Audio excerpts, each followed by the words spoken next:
Okay.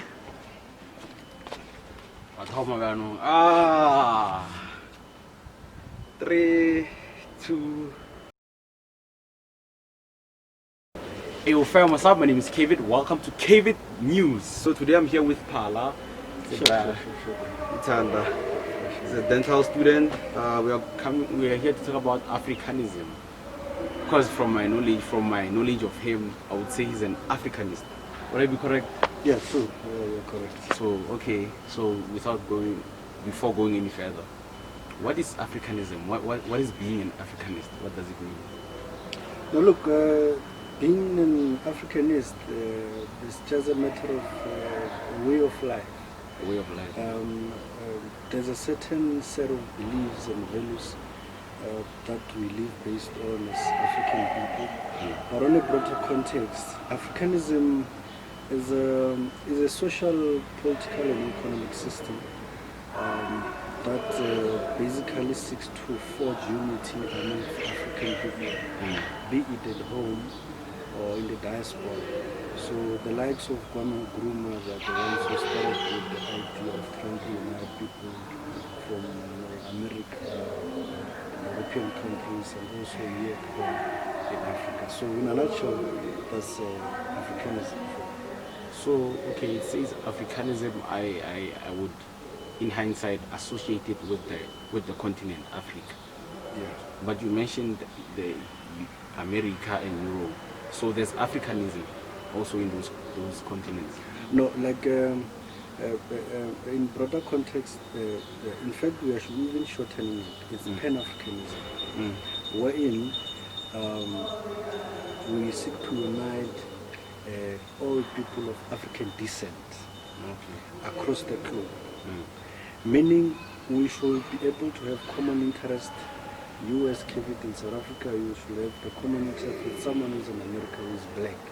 Because all of us, we come from Africa. So if you are in England, you are in China and everything, but your African origin always follows you. So that's how we wanted to forge unity amongst African people, those at home and in the diaspora. Okay. So I also want to talk about Africanism is mainly about, or it's only about black people, is it? Yeah. So, I always have this conversation with my friends every once in a while. I always bring it up. Can a black person be racist? No. In my own, not a subjective view, but in my own objective view, a black man will never be racist. On which basis? On what grounds? Because racism, sometimes people just think racism is just about color. It's not that. Racism is about power. It's about power relation. It's a discrimination. It's people undermining one race because they have power over you. Yes. So black people don't have power anywhere in the world. We don't own anything. Even I was telling my friends at some point that they're thinking Ramaphosa and Motsepe, Imo Ibrahims of this world, they are rich. They are small boys in the bigger scheme of things. They don't own anything. They have shares in big corporates of white people. So as a black person, you can't be racist because you don't have the power, you don't have the capital to do so. So it takes power to be racist. It takes power to be racist because when a white person undermines you, there's nothing that you're going to do. That is why the racists of this world today, they can call us monkeys and kafir, and there's not even a legislation that discriminates against racism. You're just going to be arrested after 2 days, you get a bail and go back to where it belongs. Okay, so thank you for that answer, very well outlined. So there's a movement, Barage, Black Lives Matter, mainly American movement, I would say. So Black Lives Matter is about white people killing black people, mainly. Yeah. But now, we never address the black on black crimes. How can we address that? Because even now, what's happening in Nigeria now, you don't hear Black Lives Matter. You don't hear anything even. You just see retweets and that's it. But when it comes to the American people doing those things to each other, the whites doing that to black people, there's an uproar. So now how can we address black on black? Yeah, look, I think where we should start, before we can even address it, I think we must be able to conceptualize it in a manner that what is the key problem of the violence that is happening in black societies. Let's put the white people aside. Yeah. On Black Lives Matters, we need to deal with the civil wars, the infights within the black society. What is the problem? I think before we can even reach for a treatment, we need to get the diagnosis of what is our problem as black people, why are we killing each other, why are we being violent on each other. And for me, on a broader scale, more than we are exonerating ourselves from the problem, on a broader scale, it's the system that has made us to be who we are. Because I was telling my friends the other day here, people think alcohol is a problem in black society. Alcohol is not a problem in black society. We are a problem as a black society. There's so much that we've went through and we've never been to counseling or therapy. We've been killed, we've died, we've been harassed, we've been molested. You know, we're still suffering from unconscious pain. So that alcohol to us is an anesthetic. You know, it numbs our pain of our suffering. So the system, what it seeks to do is that, because it's a capitalist system where it seeks to divide the black race, or anywhere in the world, it's dividing the Chinese and Africans and Japanese and everything. So you find a situation, let me just give you a scenario. You find a situation where you are working in Edgar's, right? You are an activist, you know, there are some things that you wouldn't appreciate to be done to you at Edgar's. Then you start speaking out. The Bauraga miracle. Then they call Pala. Pala has been unemployed for 5 years. And they say, no, here's a job, you can come and take the job.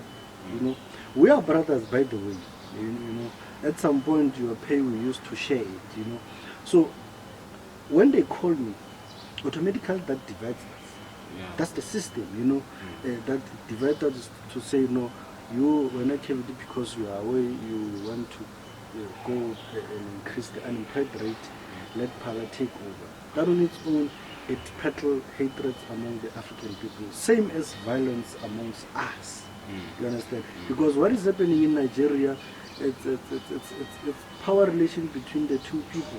You know, those in power, and they don't want to address the issues of communities. So these ones, when they rise up, they are being killed by the state. You know. So in a nutshell, that's how I feel about black violence, and the solution on it, moving over, is that we need to have honest conversations among each other as African people, to say such kind of things need to stop. And as young people, we should occupy space. What the Nigerian youth is doing is correct. I mean, when you want to administer a social change in society, there's always going to be reservations, there's always going to be resistance.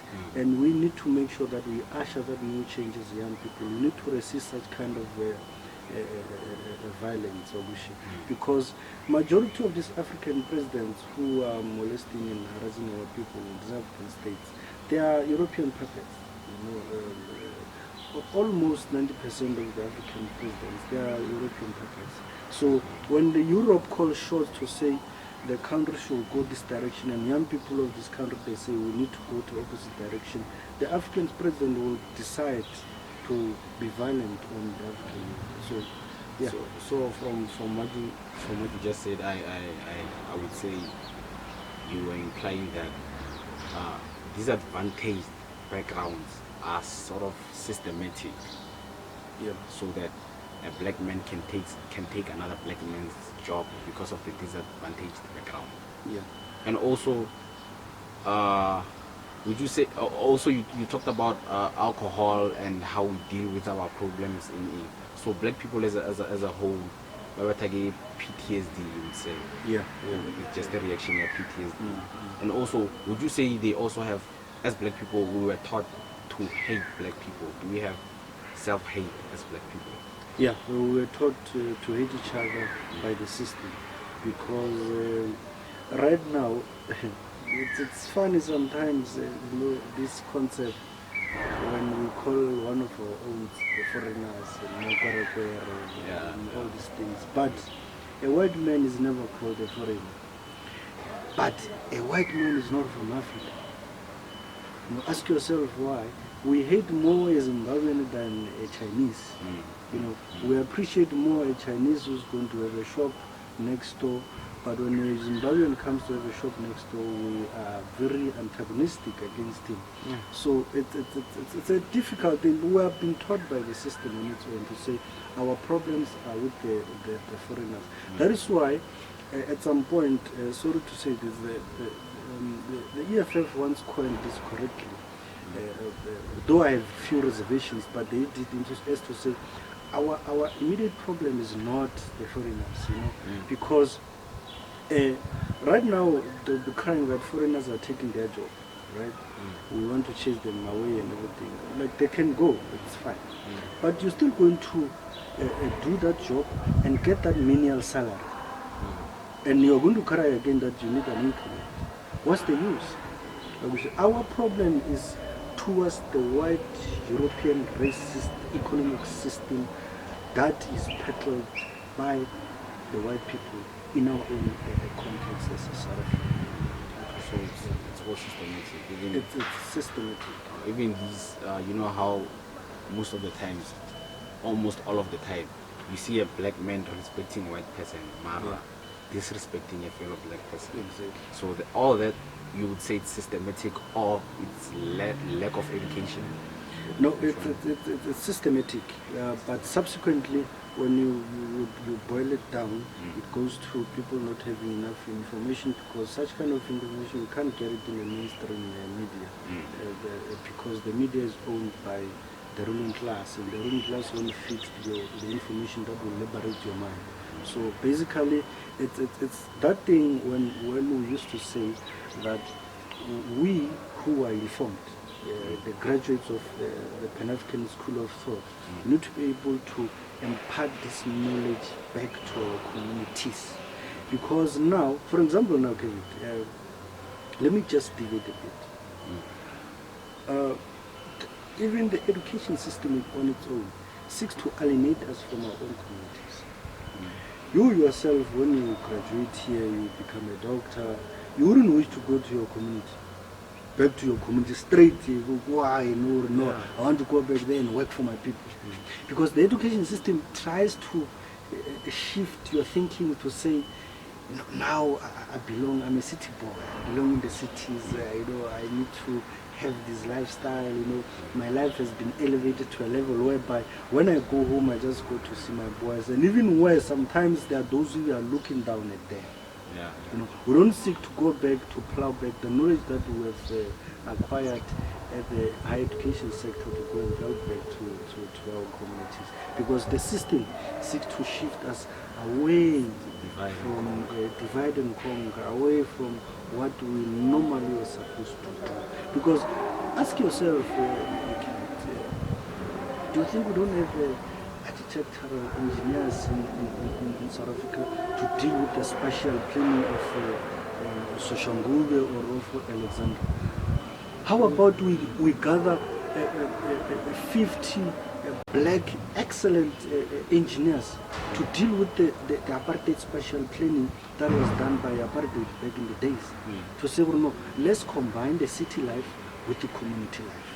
Everyone must live in the same space. What is happening in Alexandra, where people just put on cuckoo, there's a land beneath, there's a land around what you call Alexandra. We call black excellent engineers to structurally organize the entire place to be smart and to be one of the best as a black society. But you can't do that because everyone is looking for money. You know that you can't do that for pro bono. You need to be paid. And who must pay you? The government will pay you. You understand? So the system is making us to believe that everything is about money, and you cannot find money in black, poor societies. Okay. So we are being divided by the system. But also, I would like to add, also Boloi, people don't go back home because Boloi also. Yeah, well, that one is a serious problem. So okay, I want to talk about the African figure when it comes to women. You know, there's a stereotype here. This is an African figure, and there's also a discrimination here.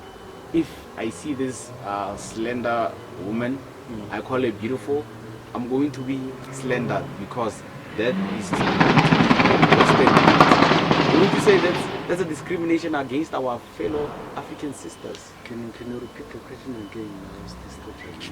Yeah. The African figure, you're familiar with the African figure. Yeah. It's someone who has a figure, a relatively big figure. Yeah, body. Yeah. Okay. And then against the slenders, the slenders, the petite, I would say. For me to say I prefer those over the African figure, someone who is a pro-African would comment Are now because I'm programmed by the Western world. That's why I prefer that over that. Wouldn't you say that's wrong because it's in a way objectifying women and also discriminating these ones that don't have the African figure? Yeah, look, if I get you correctly, there's an African figure and there's a slender body. Yes. Right? Mm-hmm. But I think at some point that's a very subjective topic because sometimes it's preference. You know? Mm-hmm. But moreover, if someone perhaps maybe might prefer a slender over an African figure, and at some point the concept of an African figure can be misconstrued because an African figure they'll just mean this a big person. Yeah. This figure doesn't really have a nice body according to the standard of society. And so I feel like the issue to me is very subjective. It depends on the preference of a person. But what we need to shy away from is to always coin what is perhaps not conforming to the standard of society according to beauty and figure, to be an African figure. But in the European context, it's slender who can be approved by Mrs. South Africa, the figures and everything, gets to be coined as a European figure and everything. We just get to understand that we get all manner of bodies in Africa. And it's just for you to prefer whether you like this or not this one. So you say we should shy away from boxing people into calling them African figure, Western figure. Just if it's beautiful, it's beautiful. Yeah, if it's beautiful, it's because the issue is that sometimes we there's a narrative that sometimes get to be pervasive in our society. We say everything that is black, it's dirty, it's poor, it's uneducated, it's incapacitated, and everything that is white is this glorious, it's hopeful, and everything.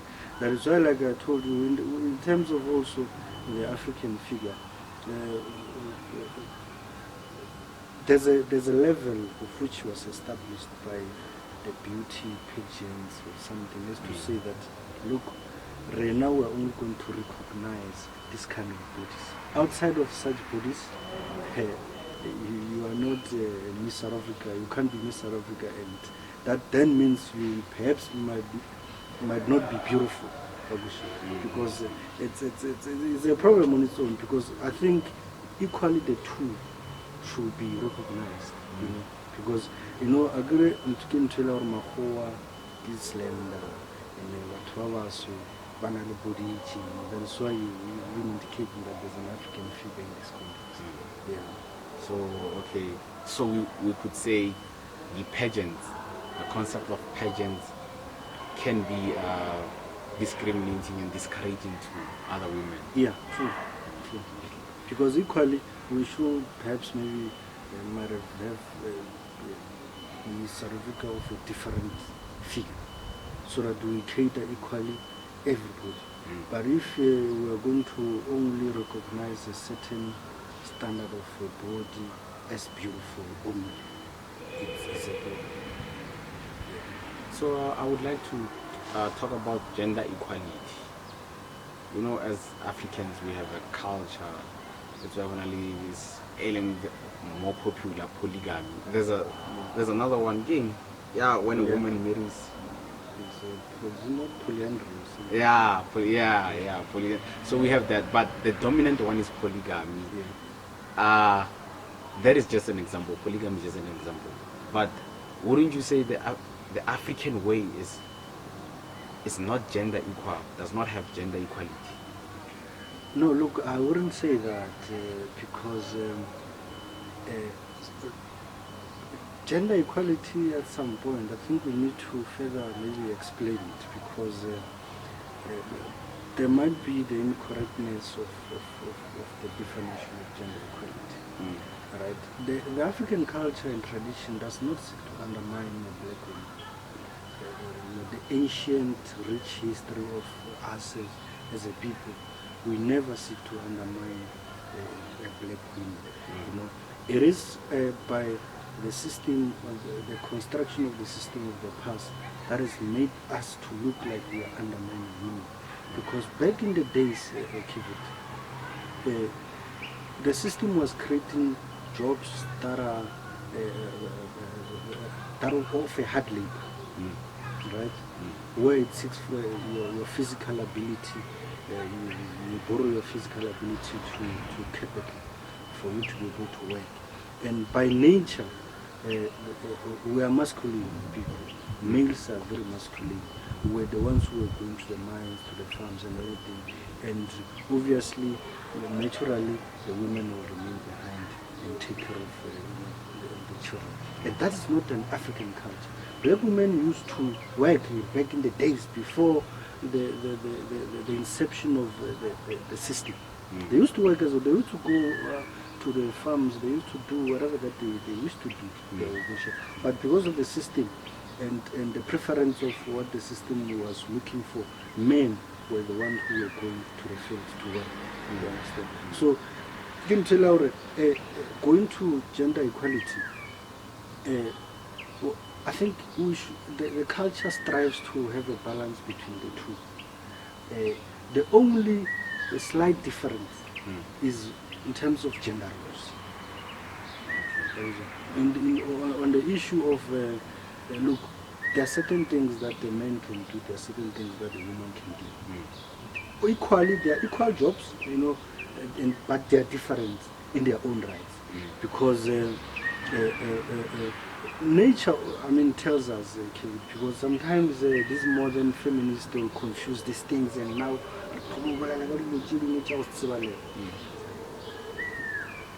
nature had a reason to make a woman and a man. A woman get to be pregnant, a man does not. A man on a sperm, a woman on a womb. You understand? So nature has created such a balance. So in terms of the roles going forward, women naturally, they are very fond of nurturing children. Men at some point they are, but they are not as close as we wish as a woman can be. You understand? So it's such kind of things that to say, look, it's not like a man can pamper a child. You know, we can, because there are men who do so. We exchange these things, but there are certain things that a woman can do and a man can do. Those are gender roles that I think the culture has clearly and explicitly defined. You see, Mosadi, not women are working these days, and it's correct. I mean, it's excellent. They should work more. They should get empowered and everything. However, that does not alienate them from the roles that they have to perform in the family. And equally, the man should also do his duty as a man in terms of the African culture. So it's not really about gender inequality, it's about knowing your roles. Exactly. Because equally, like some few months back, I was watching Chimamanda Ngozi, the world-acclaimed feminist from Nigeria, who lived in America at some point. You know, and she correctly said it, you know, And of which I think that's one thing that has been missed in the gender discourse.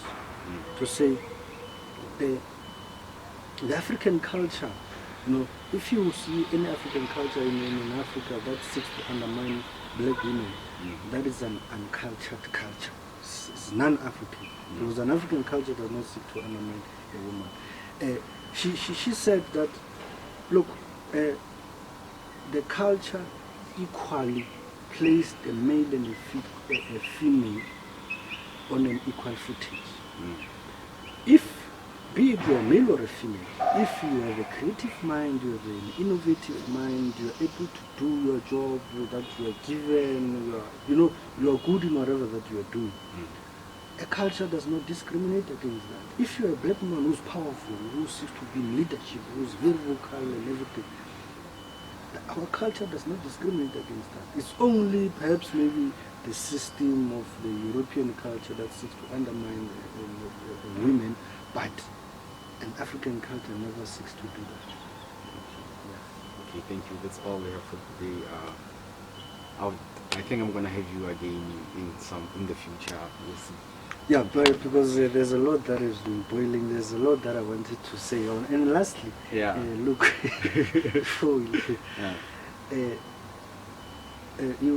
people must go and check the African Writers series. Yeah, where? African Writers series. Where can we find it? YouTube, Google, anywhere. Just Google African Writers series. There you will find prominent African writers who are very inspirational, who are very good in writing, and they've been writing novels like Things Fall Apart by Chinua Achebe, Nguchi Thiongo, I Do, the woman Chimamanda Ngozi, and a lot that the continent has produced. Reason being,